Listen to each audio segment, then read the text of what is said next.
আমার এলাকার বাজেট বন্ধ করে দিবেন দেন, আমার এলাকার উন্নয়ন কার্যক্রম বন্ধ করে দিবেন দেন, পুলিশ আমাকে সহায়তা না করার জন্য আপনারা ফোন দিয়ে বলে দিবেন পুলিশ যেন আমাকে সহায়তা না করে দেন, আপনি এডমিনকে প্রশাসনকে বলে দিবেন হাসনাতের এলাকায় হাসনাতকে সহায়তা করতে করিয়েন না দেন, সমস্যা নাই। দিন শেষে আমি এটা বিশ্বাস করি বাংলাদেশের জনগণ আমাদের পক্ষে আছে, কিন্তু সত্য বলা থেকে আমাকে বিরত রাখতে পারবে না। সংসদে চেয়ার তো কি হয়েছে, মানে কি হয়েছে ভাই, একটা লাইফে একটা জীবনে মানে দুইটা ডাল ভাত খায় বেঁচে থাকলেই তো হয়েছে, এর বেশি তো কোনো কিছু দরকার নাই। মানে মাইরা ফেলবেন ফাইন, মাইরা ফেললে একটা বৃহৎ একটা মহৎ কোনো কিছুর জন্য মৃত্যু, একটা স্বাভাবিক একটা বিছানায় পড়ে মৃত্যু, দুইটা তো সেম না। বয়স আমার মাত্র 27 বছর 7 মাস, ছোট মুখে অনেক বড় কথা বলছি। আপনারা সংখ্যাগরিষ্ঠতার যে একটা আত্মতুষ্টিতে আপনারা ভুগছেন, আত্মবিশ্বাসী হওয়াটা ভালো, কিন্তু আত্মতুষ্ট আপনারা যেভাবে হচ্ছেন যে আপনারা যা ইচ্ছা তা করতে পারবেন এই সংখ্যাগরিষ্ঠতার 2/3 মেজরিটির এই এই বড়াই দিয়ে, মনে রাখবেন সংখ্যাগরিষ্ঠতা কখনোই ভালো কিছু নিয়ে আসে নাই।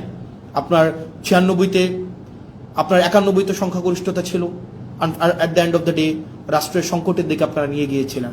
2001-এ যখন আপনারা সরকার গঠন করলেন তখন আপনারা হচ্ছেন সংকটের দিকে নিয়ে গিয়েছেন। রাষ্ট্র সরকার জনগণ আপনাদেরকে সুযোগ দিয়েছিল আপনারা আবার ইতিহাসের ইতিবাচক একটা অংশের পার্ট হওয়ার, কিন্তু দুঃখজনক বিষয় আপনারা সেটা হন নাই। এবং আমাদের অনেক এমপিও আছে বিএনপির মন্ত্রীদেরকে আসলে রাগাইতে চায় না, মনে করে যে এলাকার বাজেট টাজেট বন্ধ করে দিবে, উন্নয়ন কার্যক্রম বন্ধ করে দিবে, তাদের সাথে আসলে সম্পর্ক নষ্ট করে কি লাভ, আমার সম্পর্ক ভালো রেখেও কি লাভ, যেটা সত্য সেটা বলতে হবে।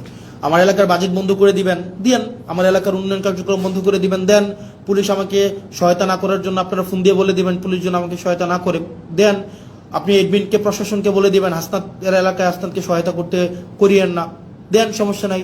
দিন শেষে আমি এটা বিশ্বাস করি বাংলাদেশের জনগণ আমাদের পক্ষে আছে, দেবিদ্বারবাসী আমার পক্ষে আছে। এবং আমার বরাদ্দ বন্ধ করে দেওয়া, আমার এলাকার পুলিশকে আপনারা ফোন দিয়ে বলে দিবেন আমাকে যেন হেল্প না করে, কোনো সমস্যা নেই।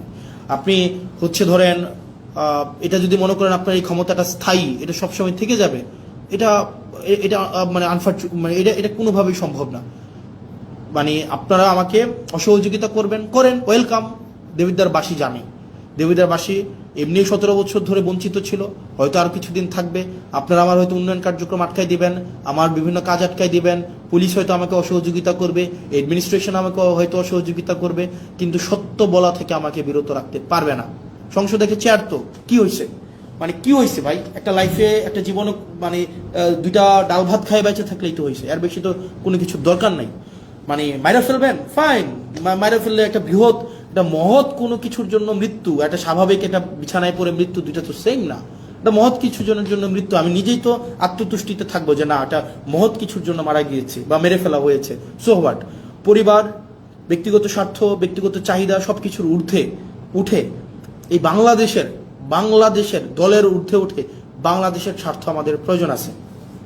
বিএনপির আপনারা যারা আছেন, সরকারের আপনারা যারা আছেন, শুধু তো সরকারের বিএনপি নাই, সরকারের গণ অধিকার পরিষদ আছে, সরকারের রাষ্ট্র সংস্কার আছে, আন্দোলনের সাকিব ভাই আছেন, আপনারা যে চুপ করে থাকেন এগুলো বাংলাদেশকে খুব দুঃখ দেয়, বাংলাদেশের মানুষকে খুব দুঃখ দেয়। যারা জুলাই রাস্তায় নেমে আসছিল, এই জুলাই যারা রাস্তায় নেমে আসছিল তারা আমাদেরকে এমপি বানানোর জন্য রাস্তায় নেমে আসে নাই, তারা রাষ্ট্র সংস্কারের জন্য আসছিল। দুঃখজনক বিষয়, আপনারা কার প্ররোচনায়, কার কথায় বা কিভাবে আপনারা একটা ব্যাকওয়ার্ড মুভ নিয়েছেন সেটা আমাদেরকে অনেক বেশি আমাদেরকে কষ্ট দেয়।